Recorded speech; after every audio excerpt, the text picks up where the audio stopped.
안녕하세요. 주권연구소 이형구 연구원입니다.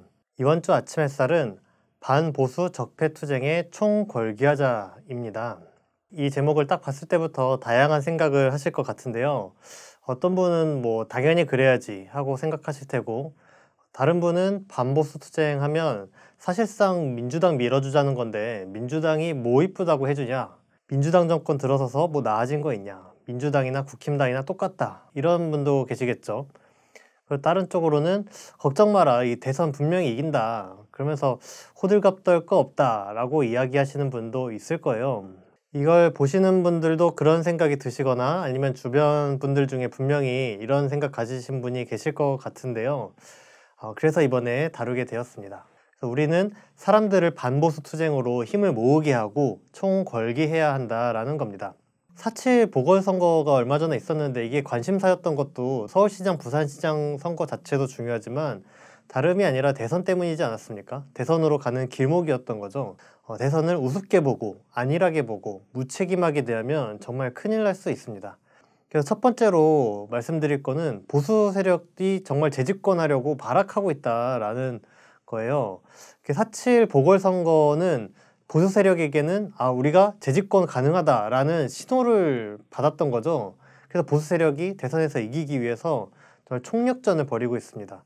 어떻게 하냐? 먼저 적폐 세력이 대선 주자를 띄워줘야 되겠죠. 그 대표적인 적폐 대선 주자가 누굽니까? 바로 윤석열이죠. 그래서 적폐 세력들이 지금 윤석열 띄워주기를 하고 있다. 일단 윤석열이 직접 기자회견을 하거나 정치 행보를 하는 건 아닌데 계속 언론에 노출이 되죠. 어떤 정체를 모를 사람이 언론에다가 윤석열이 한미 동맹이 중요하다고 말했다더라느니 이런 이야기를 하죠. 근데 이렇게 간접적인으로 전달되는 말도 대서특필되어서 주요 괴사로 계속 노출이 되고 있습니다. 여론조사를 봐도 보수 세력이 장난질을 치고 있다는 게 보여주는데, 뭐냐면은 2대1리가 여론조사 결과를 보도한 거예요. 맨 위에 거에 이렇게 보면은 지지율 1위 윤석열 이런 식으로 돼 있는데, 기사 내용을 보면은 사실은 윤석열이 25% 지지율을 얻었고 이재명 경기도지사가 24%의 지지율을 얻었습니다. 1%밖에 차이 안 나는데 2대1리가 지지율 1위 윤석열 이렇게 보도를 한 거예요. 근데 사실 이 정도면은 윤석열이 이겼다고 할 수 없거든요. 오차 범위 안에 들어가 있잖아요. 일단 오차 범위가 플러스 마이너스 3%, 3.1%예요. 그래서 윤석열이 사실 이겼다고 할 수 없는데 이겼다고 쓴다. 반면에 이재명 지사가 이기면은 어떻게 쓰냐? 밑에 있는 것처럼 오차 범위 내 접전 아니면 팽팽하다 이런 식으로 쓰는 거예요. 그러니까 뭐냐? 일부러 윤석열은 1등이다라고 강조를 해주는 거죠. 이게 지금 불공정하다라는 게 선관위원회에서도 지적한 사항입니다. 1위 오차 범위 내에 있는데 1위라고 단정지어 보도하는 건 불공정한 거다. 즉 편파 보도라고 결론을 졌어요. 그래서 선관위가 지적하기를 조선중앙 등등 해가지고 26개 언론사가 이런 보도를 했다는 거예요. 그렇게 지적을 했거든요. 그러니까 26개 언론사나 윤석열 띄워주기를 하고 있는 거예요. 보수 세력 대표 주자를 띄워주는데 동참하고 있는 거죠. 이러니까 윤석열이 지지율이 방방 뜨는 거죠. 그리고 윤석열 말고도 다른 적폐 대선 주자들 있지 않습니까? 나경원이나 안철수 이런 사람들 나올 수 있으니까 언론이 이런 사람들을 띄워주는 것도 잊지 않고 하고 있습니다. 대표적인 게 보궐선거 때 언론 보도 중에서 나경원이 선거에 졌는데도 힘을 모으는 아름다운 모습을 보였다. 안철수는 당이 다른데도 빨간 넥타이, 빨간색 국힘당 색깔이죠. 빨간 넥타이를 메고 유세를 도와줬다라느니 이런 보도를 미담인 것처럼 보도를 하는 겁니다. 또 어떻게 하냐면은 이 보궐선거에서 봤을 때 박형준 부산시장의 비리가 수탁에 있었는데 이것도 제대로 보도하지 않은 거예요. 그래서 부산 미디어 감시연대라는 곳에서 지난 보궐선거 기간에 부산 지역 언론들을 좀 봤더니 박형준 비리는 제대로 보도하지 않았더라는 거거든요. PPT를 보시면은 첫 번째에 있는 부산일보 기사 제목만 봐도 어떻습니까? LCT 청약 당첨자들 특혜로 본 민주당. LCT를 박형준이 정상적으로 받은 건데 특혜라고 몰아간다 이런 식으로 하는 거잖아요. 네 번째도 뭡니까? 민주당 박형준 흡진대기 올인. 19일에는 진흙탕 싸움으로 갈 거냐 이런 식으로 보도를 하거나 부산 MBC 17일 같은 경우에 보면은 특혜 불법 없다는 박형준 해명 위주로 보도한 것을 볼 수가 있죠. 이렇게 해서 보수 세력들이 자기네 대권 주자, 자기네 뭐 관련인 사람들은 띄워주고 감싸주고 뭐 한다는 거예요. 그 대신 어떻게 합니까? 여권의 대선 주자들은 죽이려고 하고 갈라치기 하려는 모습을 보이고 있죠. 그래서 특히 요즘에 눈에 많이 띄는 게 김부선 관련해서 보도가 많이 나오더라고요. 이거 진짜 어이없지 않습니까? 김부선이 이재명 경기도지사를 물고 늘어진 게 상당히 오래됐잖아요. 그러던 중에 2018년도쯤에는 이게 완전히 본격적으로 화제가 됐었습니다. 그래서 진실 공방이 크게 왔다 갔다 했었는데 그때 뭐라고 했어요? 김부선이 뭐 이재명 경기도지사랑 뭐 여행을 같이 갔는데 이재명 경기도지사가 카드로 결제를 했다. 뭐 이러면서 막 결정적인 증거라도 있는 것처럼 막 했단 말이에요. 카드 결제를 했으면 카드 결제 내역이 있기 마련이니까. 근데 언론 플레이를 해놓고 검찰에 출석해서는 말을 바꿨어요. 뭐 현금을 쓴 것 같기도 하고 뭐 이런 식으로 해가지고 유야무야 됐었단 말이에요. 언론 보도는 됐는데 실제 수사에서는. 그 여행도 다른 사람이랑 갔다 왔었다라는 거였고, 김부선이 이재명 경기도지사가 어떤 신체 부위에 점이 있다라고 하는 바람에 이재명 지사가 병원까지 가서 점이 정말 있는지 없는지 아니면 점을 뺐는지 그런 흔적이 있는지 검증을 했어요. 없었습니다. 그런 게. 김부선이 이재명 경기도지사를 고소해가지고 검찰 조사도 했는데 검찰이 아무리 털어도 사진 한 장 없다는 거예요. 그래서 불기소 처분을 했어요. 그 사진 관련해서는 김부선 씨의 딸이 뭐 말하기로는 자기가 사진 지웠다 뭐 이러는데 사진 지운 거 포렌식 하면 다 나옵니다. 일부러 포렌식해도 나오지 않도록 일부러 막 특수하게 지우지 않는 이상 지운 것도 복원이 돼요. 그냥 무료 프로그램 돌려도 나옵니다. 무슨 거짓말을 이렇게까지 합니까? 그리고 김부선도 검찰이 불기소 처분하고 막 이러니까 은근슬쩍 이재명 경기도지사를 고소한 거를 취하하기도 했어요. 이 정도면은 김부선이 거짓말하고 있는 게 밝혀진 거 아닙니까? 그런데도 언론이 김부선이 말 한마디 하면은 다 받아 써주고 대서특필하고 그게 언론입니까? 이재명 경기도지사를 죽이려고 작정하고 도모하는 찌라시 아닙니까? 그리고 보수 세력들이 여권 이간질도 계속 하고 있어요. 여권 이간질이라고 하면 대표적으로 문재인 대통령과 이재명 지사를 이간질하는 거죠. 그래서 조선일보 칼럼 중에 이런 칼럼이 있더라고요. 이재명 차기 괜찮을까? 문의 잠 못 이루는 밤. 이거 보니까 얘네들이 어떤 그림을 그리고 있는지를 좀 대표적으로 쓴 글인 것 같더라고요. 그래서 소개를 하는 건데 이게 무슨 내용이냐면은 이재명 경기도지사가 대통령이 되면은 문재인 대통령 측을 수사하지 않겠냐는 거예요. 그래서 문재인 대통령이 이재명 경기도지사가 대통령이 되기를 바라지 않는다는 겁니다. 그러니까 어떻게 하겠어요? 만약에 이러면 민주당 대선 후보가 다른 사람이 되어야 한다는 거죠. 그래서 친문이나 586 세대가 출마를 해야 된다는 거예요. 근데 출마하려면 어떡합니까? 지금은 이재명 지사가 인기가 많잖아요. 그러니까 친문이 출마를 하기 위해서 당내 경선을 당장 하지 않고 늦추려고 한다는 거예요. 그래서 이재명 경기도지사 측은 친문 세력이 당내 경선을 늦추려고 하니까 경선 일정 미루면 뭐 내전이다 뭐 어쩐다 뭐 이렇게 해서 반발하고 있다. 뭐 이런 식의 기사 내용이더라고요. 이게 바로 조선일보가 이뤄지길 바라는 그림인 거죠. 들으면 그럴듯하잖아요. 뭐 문재인 대통령 지지자분이나 이재명 경기도지사 지지자분이나 다 화날 만한 내용이죠. 관심도 가고. 뭐 이게 무슨 속사정이 있는 것 같고 막 흥미진진하지 않습니까? 이게 이간질하는 거죠. 문재인 대통령 지지자들 측한테는 이재명 지사가 너네 수사하면 어떨래? 너네 이재명 지사 믿을 수 있어? 뭐 이렇게 하는 거고. 그러면서 야 이재명 지사 뭐 믿을 수 없는데 친문 586 세대에 출마해야 되는 거 아니야?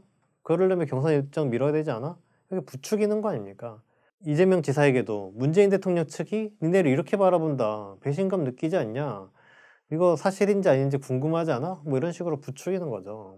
그래서 지금 뭐 언론 보도 보면은 경선 일정을 늦춘다는 보도가 계속 나오고 있으니까 민주당 당대표 후보자들이 다 자기 입장을 밝혔어요. 그거 있을 수 없는 일이다.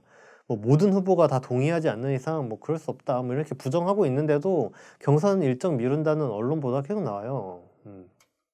이게 이제 보수 세력이 갈라치기 하려는 의도가 보이는 건 거죠. 그 다음에 이제 보수 세력은 문재인 정부를 공격하고 있기도 합니다. 최근 보수 세력이 가장 집중해서 문재인 대통령을 공격하는 주제는 백신이죠. 백신은 뭡니까? 정의용 외교부 장관이 미국이랑 백신 스와프 이제 맞바꾸는 거죠. 내가 지금 미국이 지금 나한테 백신을 주면은 내가 다음에 그 하반기나 이렇게 해서 백신을 받으면 다시 갚겠다. 뭐 이게 스와프인데 이거를 추진하고 있다고 얘기를 했어요. 근데 바로 다음 날에 미국이 이걸 부인을 했거든요. 그러니까 국힘당이 지금 뭐 하고 있냐면 문재인 정부 욕을 하고 있는 거예요. 야, 백신 못 가져오냐. 근데 이게 정말 말도 안 되는 게 이게 정부가 잘못한 겁니까? 정확히 말하면 미국이 뒤통수 친 거 아니에요? 그러니까 백신 스와프라는 게 그냥 달라는 게 아니에요. 교환하자는 거거든요. 왜 교환 얘기가 나오냐면은 미국이 지금 백신을 많이 가지고 있습니다. 6억 회분이 있대요. 6억 번 접종할 수 있는 분량. 미국 인구가 3억 명이고 지금 한 50% 접종을 마쳤습니다. 그리고 지금 가지고 있는 거 말고도 미국에서 올 한 해 동안 생산되는 백신 양이 15억 회분이래요. 충분한 거죠. 백신이란 게 한 번에 다 접종하는 게 아니잖아요. 한 번에 다 접종시킬 수도 없고 접종하는데 시간이 걸립니다. 그러니까 지금 6억 회분을 가지고 있는데 올 한 해 동안 15억 회분이 총 만들어지니까 물량이 충분한 건 거예요. 지금 다른 나라에 줘도 됩니다. 그래서 지금 미국이 물량도 많고 시간도 여유가 있으니까 지금 얼마간 보내주면은 하반기나 이럴 때 보내줄게 라고 제안을 한 건데 그리고 실제 협상이 되고 있었대요. 근데 미국이 뭐라고 했냐면은 다른 나라에 줄 만큼 보유하지 않았다면서 거부를 했습니다. 거짓말하면서 한 거죠. 자기 충분하게 있으면서. 이게 또 동맹입니까? 근데 게다가 뭐라고 했냐면은 미국이 다른 나라한테 줄 만큼 있는 건 아닌데 쿼드에 가입한 국가들에게는 백신을 주겠다는 투로 이야기를 했어요. 쿼드가 뭐냐면 미국이 북한이나 중국 뭐 이렇게 동아시아에서 압박을 하려고 뭐 일본, 호주, 인도 막 이렇게 끌어들여 가지고 협의체를 만든 건데 미국이 결국에 뭐냐면은 백신이 있는데 너네 줄 건 없다. 근데 뭐 쿼드 가입하면 줄 수 있지 않을까? 뭐 이렇게 이야기한 거나 마찬가지입니다. 한마디로 백신 받고 싶으면 쿼드 가입해라. 백신을 무기로 쓴 거죠. 이게 누가 봐도 깡패짓이지 않습니까? 그래서 전세균 전 총리도 미국이 만약에 정말 그런 의도면 이건 깡패짓이지 라고 말했을 정도예요. 이게 정말 깡패짓인 게 미국에서 생산되는 백신이 많거든요. 그러니까 미국이 자기네 나라에서 백신 만든다고 해가지고 그 백신을 뭐 마음대로 어디에 준위 많이 하고 통제하기 시작하면은 전 세계 백신 공급이 휘청휘청 할 수 있는 거예요. 그러니까 미국이 백신을 무기로 사용하기 시작하면은 큰일 나는 거죠. 지금 전 세계에서 코로나로 사망한 사람이 317만 명이 있습니다. 코로나에 걸린 사람만 치면 1억 5천만 명이에요. 그러니까 엄청나게 많은 사람의 생명이 달린 일이죠, 백신이란 게. 근데 이 미국이 돈을 좀 벌겠다고 아니면 백신을 외교에서 무기로 쓰고 이렇게 장난치면은 전 세계 사람들의 생명을 가지고 농락하는 거거든요. 그러니까 미국이 깡패짓을 한 거예요. 우리나라랑 백신 스와프도 거부를 한 게. 그러면 뭡니까? 국힘당이 미국을 규탄해야죠. 백신 스와프 해라. 이것도 안 해주고 무슨 동맹이냐. 비도덕적이다. 이렇게 규탄을 해야 되는데 국힘당이 문재인 정부 욕만 해요. 왜 그러냐? 국힘당의 목적이 백신 수급이 아니니까 그렇죠. 문재인 정부 규탄만 하면 되는 거 아닙니까? 어쨌든 백신을 빌미로 문재인 정부를 지금 공격하고 있는 모습을 보이고 있고 이 기사도 유명한 얘기죠. 언론이 일본한테는 이르면 3월, 우리나라는 빨라야 3월. 똑같이 3월에 백신 접종한다는 기사인데 일본은 빨리 하는 거고 한국은 늦은 거라는 거예요. 그 사법부도 요즘에 어떤 게 있냐면은 사법부에서 최근에 위안부 피해자분들이 일본 정부를 상대로 소송을 했는데 패소했어요. 왜 패소시켰냐면은 우리나라 법원이 일본 정부를 상대로 소송을 하고 판결을 내릴 수 없다라는 거예요. 주권 면제라고 한다는데 이게 문제는 뭐냐면 지난 1월에는 똑같은 걸로 승소를 했거든요. 근데 1월에 한 승소에서는 주권 면제를 적용하지 않았는데 지금은 주권 면제를 적용해서 패소 판결을 내린 겁니다. 어느 정도 의도성이 있어요. 이게 사실 행정부랑 사법부는 별개죠. 원래 독립돼 있어야 되는 거 아닙니까? 근데 사람들은 어떻게 생각하냐면은 문재인 정부가 위안부 문제 해결할 의지가 없네 이렇게 받아들일 수 있다는 거예요. 또 밑에 있는 언론 보도도 그걸 노리는 거거든요. 뭐냐면은 문재인 대통령이 요즘에 한일 관계 개선하려고 막 노력을 하고 있습니다. 했었죠. 사실 잘못됐다고 생각하는데 일본에게 왜 한일 관계 개선을 구걸해야 되는지 잘 모르겠지만 어쨌든 막 그러고 있어요. 그래서 기사가 이렇게 나오는 거예요. 문재인 정부가 일본과 한일 관계 개선하려고 막 하는데 1월에 위안부 피해자분들이 일본을 상대로 승소를 해버리니까 문재인 정부 입장이 곤란해졌다. 그래서 문재인 정부가 곤란해하니까 이번에 판결에서는 위안부 피해자분들이 패소한 거다라고 보도를 한 거예요. 사법부가 한마디로 문재인 정부의 의중을 받들어서 판결을 내렸다라는 거죠. 이게 여론몰인 거죠. 게다가 여기 지금 미국도 가세를 하고 있습니다. 미국도 3월에 보궐선거를 앞두고 인권보고서를 냈어요. 최근에 아침 햇살에서 계속 얘기했기 때문에 많이 아실 것 같은데, 여기 어쨌든 정부 여권 인사, 조국, 윤미향 이런 분들 이름을 거론하면서 정부가 부패하다 이런 식으로 인권보고서의 내용을 담았는데, 이것도 문재인 정부를 공격하려는 의도가 다분한 거죠. 그러니까 미국이 보수 세력 편을 들고 있는데 미국이야말로 적폐의 뿌리라고 할 수 있지 않습니까? 이런 미국이 문재인 정부를 공격하고 있으니 앞으로 대선까지 미국이 어떤 일을 저지를지 모르는 일이죠. 그래서 이렇게 보수 세력은 재집권하려고 총력전을 하고 있는데, 지금 문재인 정부의 여당은 어떻습니까? 4.7 보궐선거에서 참패를 했으면은 심각하게 반성을 하고 교훈점을 찾아서 쇄신을 해야 되잖아요. 이 교훈점이 뭡니까? 촛불 개혁을 제대로 해야 된다라는 거 아닙니까? 근데 지금 오히려 반대로 가고 있어요. 그 대표적인 게 이철희를 정무수석에 앉힌 거죠. 이철희가 어떤 사람이냐면 조국 사태 때 이게 일어난 게 부끄럽다고 총선 때 불출마했던 사람이에요. 그러니까 이런 사람을 정무수석으로 임명한 건 뭡니까? 촛불 개혁을 지금 더 잘하라고 했으니까 더 잘해야겠다라고 가야 되는데 반대로 가고 있는 거죠. 촛불 개혁을 더 안 하는 쪽으로 지금 가는 거지 않습니까? 그래서 지금 적폐 세력은 총력을 다하고 있는데 문재인 정부는 4.7 보궐선거에서 교훈점을 느끼지 못하고 후퇴를 하고 있으니 지금 상황이 심각한 상황이라는 겁니다. 그럼 여기까지 해가지고 현 상황이 어떤지를 좀 살펴봤고, 그러면 이번에 보수 세력이 다시 집권하면 어떤 문제가 생기냐라는 거를 짚어보려고 하는데요. 가장 먼저 짚어볼 거는 반미 자주와 조국 통일 실현에서 심각한 장애가 조성된다는 거예요. 지금 반미 자주는 우리나라 한국 사회에서 굉장히 중요한 문제가 되고 있습니다. 일본이 우리나라에 지금 어떻게 하고 있습니까? 예를 들면 일본이 후쿠시마 방사능 오염수를 방류한다니까 미국이 어떻게 해요? 무슨 소리냐, 이게 말이 되냐면서 일본을 혼내고 가로막기는커녕 일본에 감사하다고 이야기하면서 편을 들어주잖아요. 그러니까 일본이 미국 믿고 한국 따위의 항의는 듣지 않겠다 이렇게 뻔뻔하게 나오고 있지 않습니까? 미국은 과거에 우리 정부가 한일 지소미아 파기한다고 할 때도 이걸 반대해서 가로막았죠, 결국에. 또 뭡니까? 우리나라 정부가 남북관계 개선하려고 하니까 한국은 우리의 승인 없이는 아무것도 하지 않을 것이라고 말하면서 막았고, 그것 때문에 미국의 승인이 안 떨어져가지고 남북관계가 지금껏 아무것도 못하고 있지 않습니까? 최근에도 대북전단 살포금지법을 우리나라 국회에서 만들어서 통과시켰는데 미국이 우리나라 법을 가지고 자기네 나라에서 청문회를 열었어요.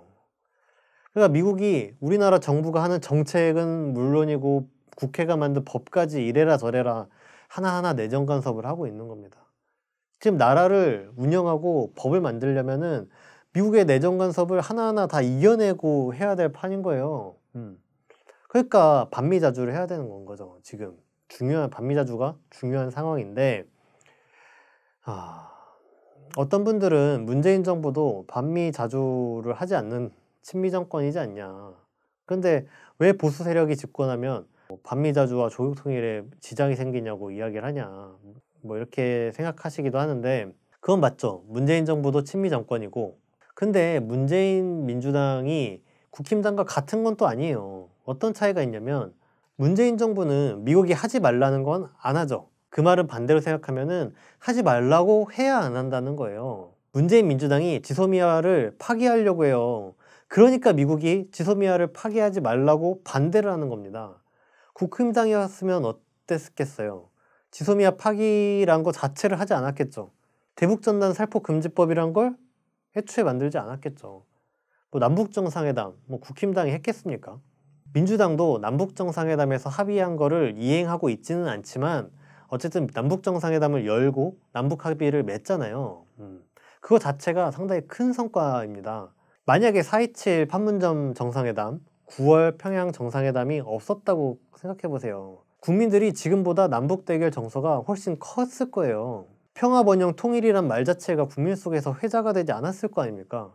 남북 정상회담이 있었기 때문에, 그리고 여기서 남북과 북이 평화번영 통일을 합의했고, 그리고 국민이 여기에 동의를 하고 북한도 평화번영 통일을 실현하려는 진정성을 보여서 국민들이 이걸 느꼈기 때문에 남북관계가 지금 훨씬 좋아진 거 아닙니까? 그러니까 작년에 서해 어업지도원 사건이 났을 때도 북한이 전통문을 보내니까 국민 속에서 이게 해소가 됐던 거예요. 두 번의 정상회담이 없었으면은 이런 게 불가능했을 거라고 봅니다. 남과 북이 만나서 합의를 하면은 합의하는 내용이 뭡니까? 자주통일하자, 평화번영하자, 이런 거예요. 이렇게 보면은 정부가 꼭 이행하진 않더라도 국민들 속에서 어떤 생각이 퍼지냐면은 아, 정부가 이런 내용에 합의를 하는 거구나, 이건 좋은 거구나, 국민들이 그렇게 생각하게 돼요. 그리고 국민 속에 자주통일, 평화번영 내용이 퍼집니다. 그게 뭐예요? 여론이라는 거예요. 여론이라는 힘이 생기고 국민의 동의가 생기고, 그럼으로써 한국 사회를 떠밀고 가는 강력한 힘으로 작용하게 되는 거죠. 미국이 자꾸 문재인 민주당을 가로막을 수밖에 없는 게, 내버려두면 자꾸 이런 거 하려고 하니까, 민주당이 자꾸 미국 말을 어기는 게 있으니까 미국이 직접 내정 간섭을 하게 되는 겁니다. 미국이 직접 내정 간섭을 하면 어떤 영향이 생깁니까? 우리 국민이 미국이라는 존재를 인식하게 됩니다. 뭐야? 우리는 이게 좋은 것 같은데 미국이 뭔데 가로막아? 우리는 바라는 건데? 이게 됐으면 좋겠는데? 이 생각을 하게 되는 거예요. 그러니까 문재인 민주당과 보수 세력의 차이는, 문재인 민주당이 미국이 반대하기 때문에 개성공단이나 금강산 관광을 열지 못한다면, 보수 세력은 개성공단, 금강산 관광을 나서서 중단시키는 사람들이죠. 보수 세력이 집권을 하면은 보수 세력이 알아서 남북 대결을 조장하고 미국을 추종하기 때문에 미국이란 존재가 드러나지 않게 됩니다. 사람들은 보수 세력이랑 싸우게 되죠. 근데 민주당에서는 자꾸 우리의 승인 없이 그런 일을 하지 마 라고 공개적으로 발언하게 되고, 해리 해리스 전 주한미대사도 뭘 했습니까? 문재인 대통령이 종북좌파에 둘러싸여 있다는 얘기가 있다, 뭐 이런 식으로 말을 하면서 민주당을 자꾸 경계하고 압박하게 돼요, 공개적으로.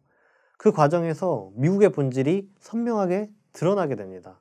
그래서 민주당이 집권을 하면은 반미 자주를 실현하는 데서 유리한 환경이 만들어져요. 보수 세력이 집권하면 반미 자주와 조국 통일을 실현하는 데서 불리한 환경이 조성이 됩니다. 다음으로 보수 세력이 집권하면은 파쇼 독재가 회귀하고 촛불 민심 탄압을 초래한다는 겁니다. 보수 세력이 촛불 혁명의 무서움을 보지 않았으니까. 그러면 어떻게 하겠어요? 앞으로 국힘당이 촛불의 뜻을 실현하겠습니까? 이러겠습니까? 만약에 다시 집권하면은 굉장히 탄압하겠죠. 이명박 정부도 어떻게 했어요? 정권교체에 성공하니까 일단 노무현 전 대통령 공격해서 죽음으로 몰아넣지 않았습니까? 2008년 광우병 촛불 때 폭력적으로 탄압하지 않았습니까? 박근혜는 어떻게 했어요? 통합진보당이 눈엣가시처럼 밟히니까 해산시켜버렸어요. 그래서 민중총궐기를 탄압하면서 백남기 농민을 살해했습니다. 박근혜 탄핵 촛불이 일어나니까 어떻게 했어요? 계엄령을 해야겠다라고 검토를 했어요. 김무성이 최근에 이걸 확인을 해줬죠. 4월 26일에 언론이랑 인터뷰를 하면서 박근혜 탄핵 소추안이 헌법재판소에서 기각되면 광화문 광장 등이 폭발할 거 아니냐. 그래서 기무사령관한테까지 계엄령 검토를 지시한 거라고 이야기를 했어요. 실토한 거죠. 계엄령 지시한 거다, 청와대가, 국힘당이. 그래서 국민분들이 이 계엄령 갖고 야, 지금 같은 시대에 무슨 계엄령까지 하냐라고 하면서 대수롭지 않게 생각하시는 분도 있는데, 오히려 반대로 야, 지금 같은 시기에도 계엄령을 검토하는 게 저 보수 세력이 말이 돼? 이렇게 이해해야 정확한 거죠. 그러니까 촛불 혁명을 맞봤기 때문에 보수 세력이 재집권하면은 상상을 초월하는 탄압을 해올 겁니다. 그렇게 봐야지 맞아요. 다음으로 보수 세력이 집권하면은 적폐가 부활하고 적폐가 판을 친다는 건데, 이게 무슨 뜻이냐? 첫 번째로 비리 세력이 판을 치게 된다. 보수 정당 출신 대통령이 하나같이 비리로 다 구속이 됐습니다. 비리뿐만 있는 건 아니죠. 여러 가지 혐의가 있는데 다 비리 혐의가 있어요. 전두환, 일단 노태우, 이명박, 박근혜, 이렇게 전직 대통령 4명이 구속됐거든요. 구속 안 된 사람 누굽니까? 이승만은 망명했고, 박정희는 총 맞아 죽었고, 전두환이 그래서 만든 비자금이 얼마냐면 9,500억 원을 만들었다고 합니다. 노태우는 4천억 원. 그러니까 둘이 합쳐서 1조 4천억 원쯤 되는데 80년대 1조 4천억 원이 말이 됩니까? 80년대 1조 4천억 원을 비자금을 만들려면은 얼마큼 헤쳐먹은 거예요, 이게 지금. 이명박도 재판에서 야 이거는 뇌물이다라고 인정받은 게 90억이고 박근혜도 156억입니다. 드러나지 않은 것도 있겠죠. 우리나라 법에 보면은 1억 원만 넘어도 뇌물죄는 과중처벌을 받습니다. 그러면 10년 이상 징역이 항이에요. 그러니까 1억만 돼도 엄청 큰 범죄인 겁니다. 근데 뭐 최소 90억, 많으면 9,500억 이게 말이 됩니까? 그러니까 옛날 사람들만 이러는 게 아니에요. 요즘 떠오르는 대권 주자들도 비슷합니다.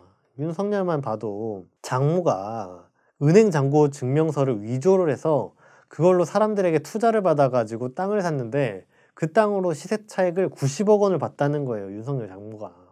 은행 잔고 증명서 하나 위조해가지고 90억 벌었으면 이거 희대의 사기꾼 아닙니까?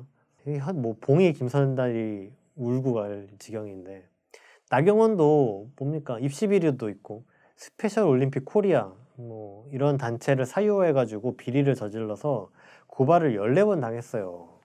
스페셜 올림픽 코리아에서 관련 비리 혐의만 15건이라고 합니다. 비리가 판을 치게 된다. 그리고 부동산도 그래요. 보수 세력의 주특기가 부동산 아닙니까? 21대 국회의원들 중에 선거 때 재산을 신고하게 돼 있잖아요. 그걸 보면은 국힘당이 가지고 있는 부동산이 한 명당 평균 21억, 민주당은 10억이랍니다. 국힘당이 2배인 거예요. 그 국힘당은 부동산 가격 올리는 게 대놓고 정책입니다. 그래서 오세훈 시장이 당선되니까 강남, 목동, 여의도 막 이런 곳 재건축 아파트 값이 2, 3억씩 올랐다는 거예요. 재건축할까 봐. 투기도 엄청 많이 하죠. 부동산으로 주호영 원내대표 같은 경우에 23억을 시세 차익을 봤다 그러고 박덕흠 의원은 국토위 소속으로 일하면서 국토교통부 이런 데다가 자기네 회사에 일감 좀 달라고 해서 수천억 원어치 수주를 받았답니다.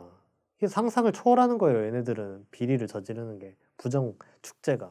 보수 세력이 집권하면 무슨 일이 생기냐. 전염병이 돌아도 제대로 통제하지 못한다는 거예요. 박근혜가 베르스 때 방역 못해가지고 정보 감추고 해서 난리가 나지 않았습니까? 만약에 보수 세력이 지금 집권해 있으면 코로나19가 어떻게 됐겠습니까? 가늠해 볼 수 있는 게 미국이죠. 왜냐면 보수 세력 정책이 미국 따라가는 거 아닙니까? 미국이 지금 확진자가 국민 중에 10% 정도가 확진이 됐거든요. 그리고 미국의 사망자가 10,000명당 17명꼴로 나오고 있습니다. 그게 우리나라로 치면 어느 정도 수준이냐면은 518만 명이 확진되고 9만 명이 사망하는 거랑 똑같아요. 우리나라 실제 확진자 수는 12만 명, 사망자 수는 1,800명입니다. 그래서 미국처럼 방역 정책을 했으면은 피해가 지금과 비교할 수 없이 더 컸을 거라는 거죠. 이렇게 되면 안 되는 거 아닙니까? 그러니까 이걸 종합하면은 뭐냐? 비리가 판치고 부동산 투기가 횡행하고 바이러스가 창궐하는 이런 나라가 된다. 이게 말 그대로 헬조선 아닙니까? 그래서 반보수 투쟁을 잘 하자는 건데 이 반보수 투쟁을 한다는 데서 논쟁점이 있어요. 3가지를 살펴보려고 합니다. 첫 번째는 뭐냐면 패배주의에 대한 거예요. 구체적으로 뭐냐? 반보수 투쟁해도 소용없다는 겁니다. 왜냐? 반보수 투쟁하면은 사실상 민주당을 도와주는 거 아니냐. 민주당 당선되라고. 근데 문재인 민주당이 제대로 못하더라. 촛불혁명, 촛불개혁 잘 안 하지 않냐. 보수 세력이나 그놈이 그놈이다라는 거예요. 그래서 이 부분에 대해서 말씀드릴 게 3가지 있는데 첫 번째로 말씀드릴 거는 이 구도를 잘 인식해야 된다. 뭐냐? 우리가 국민을 중심으로 생각해야 된다는 거예요. 반보수 투쟁이 민주당 도와주자고 한다는 게 아니거든요. 지금 싸움을 민주당 대 국힘당의 싸움으로 대결을 바라보면 안 됩니다. 국민 중심으로 바라야 돼요. 국민이 바라는 거, 국민이 실현하려는 거를 위주로 봐야 합니다. 그게 결과적으로 해서 지금 민주당을 도와주는 꼴이 될 수도 있어요. 그렇다고 해서 국민이 바라는 거를 외면해서는 안 된다는 거죠. 우리 편은 민주당이 아니라 국민인 겁니다. 이 점을 명확히 하면은 어떤 질문이 당연히 따라오게 되냐면은 우리 편이 국민이면 상대편은 누구냐는 거예요. 상대편은 단지 국힘당 하나가 아닙니다. 상대편을 뭘로 봐야 되냐? 미국과 일본으로 봐야 합니다. 왜 그러냐? 이건 우리나라가 1945년 광복됐을 때부터 그렇게 돼 있었던 거예요. 이 광복됐을 때 우리 국민이 바랬던 건 뭡니까? 해방됐을 때 인민위원회, 그때는 인민이라는 말을 썼어요. 그래서 인민위원회라는 자치기구를 만들어서 자주독립국가를 만들려고 했습니다. 그리고 분단이 아니라 통일해서 독립하려고 그랬죠. 근데 미군정이 인민위원회를 없애버렸습니다. 그리고 친일파를 등용해서 나라를 운영을 했죠. 미군정을 운영을 하지 않았습니까?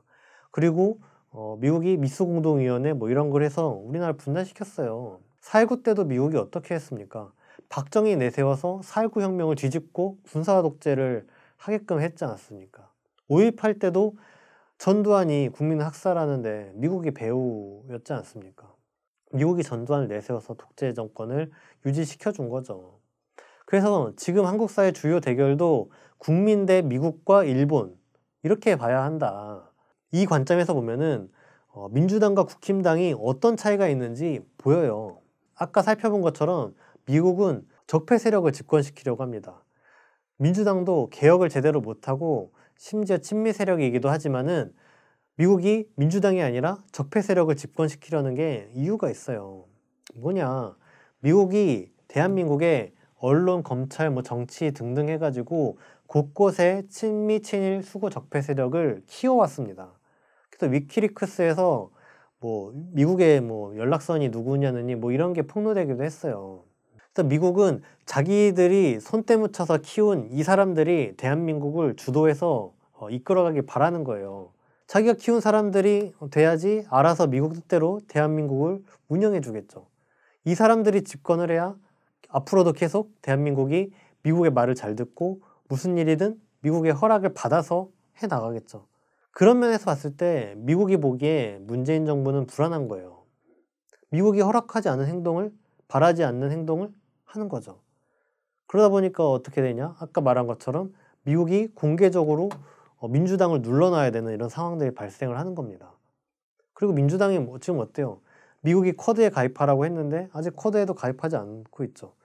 남북 관계도 남북 대결, 남북 전쟁 추구 막 이런 정책 일변도로 나가지는 않거든요. 그러니까 국민 대 미국, 일본의 관점으로 보면 민주당과 국힘당이 같지 않아요. 낙원으로 넘어가서 민주당과 국힘당이 실제로 다르다라는 건데 이걸 볼 수 있는 거는 가장 대표적인 사례가 통합진보당 해산이죠. 통합진보당이 출범하면서 15% 가깝게 지지율을 얻었어요. 그러니까 위협적이잖아요. 그러니까 박근혜 정권이 해산시켜버렸습니다. 정당 해산이라는 게 언제 일어나던 거예요? 이승만, 박정희, 전두환 같은 독재 정권 때나 있었던 거예요. 그런데 그런 심각한 반민주주의 폭거를 박근혜가 하지 않습니까? 민주당은 그렇게까지는 하진 않습니다. 민주당 정부도 완전히 민주적인 건 아니에요. 국가보안법도 내버려 두고 있고 집회와 시위의 자유도 완전히 허락하진 않고 있습니다. 하지만 보수 세력만큼 공안 탄압을 저지르는 건 아니에요. 그러니까 민주당이 정권이 들어서면은 비교적 민주적인 환경이 만들어지고 그래서 국민주권을 실현해 나가는 데서 비교적 유리한 환경이 만들어집니다. 마지막으로 패배주의의 한 표현으로 야, 정권 바뀌어도 괜찮다. 이게 뭐냐면 이미 민주주의 제도가 완성이 됐으니까 정권이 바뀌어도 옛날 뭐 박정희 시대나 뭐 이렇게 하지 못한다라는 인식이에요. 그래서 꽤 오래전 얘기긴 하지만 2005년엔 유시민, 당시 국회의원이었는데 유시민 의원이 10년 집권하면 많이 한 거다. 야당하면 어떠냐. 그러니까 열린우리당이 여당 아니고 야당이 되면 정권이 뺏겨도 된다고 이야기를 한 거예요. 그러면서 뭐라 그랬냐면은 박근혜, 이명박 씨가 대통령이 된다고 나라 망하는 거 아니다. 이렇게 이야기를 했거든요. 왜 이런 말을 했냐면은 당시 선거에서 이길 가망이 없다는 생각이 드는 거예요. 그러니까 자기 합리화를 한 거죠. 야, 정권 뺏기면 나라 망하냐? 뭐 이런 건데 실제로 어떻게 됐습니까? 이명박 정부는 노무현 대통령을 죽음으로 내몰았어요. 박근혜는 정당 해산을 시키고 세월호 참사까지 일으키고 그래서 국민이 이게 나라냐라고 했잖아요. 그래서 촛불로 정권을 바꾼 겁니다. 우리 국민은 보수 세력이 정권을 잡았을 때 어떤 일이 벌어지는지를 경험했기 때문에 박근혜를 탄핵한 뒤에도 계속 적폐청산하자고 외치고 있는 거예요. 지켜주지 못해서 미안하다. 이런 일을 다시 겪고 싶지 않아서. 다시는 지지 않겠다. 이런 말 하면서 나서고 있지 않습니까? 그런데도 정권이 바뀌어도 괜찮다라는 생각이 있는 거는 민주당이나 국힘당이나 그놈이 그놈이다 이렇게 생각하는 거는 패배주의 때문에 나온다는 거죠. 패배주의에 사로잡히면 뭐가 어떻게 해도 좋다. 반보수 투쟁을 해도 민주당이나 좋지 나에게 좋은 것도 없고 뭐 이런 식으로 자포자기하게 됩니다. 이러면 안 되죠. 패배주의에 사로잡혀선 안 됩니다.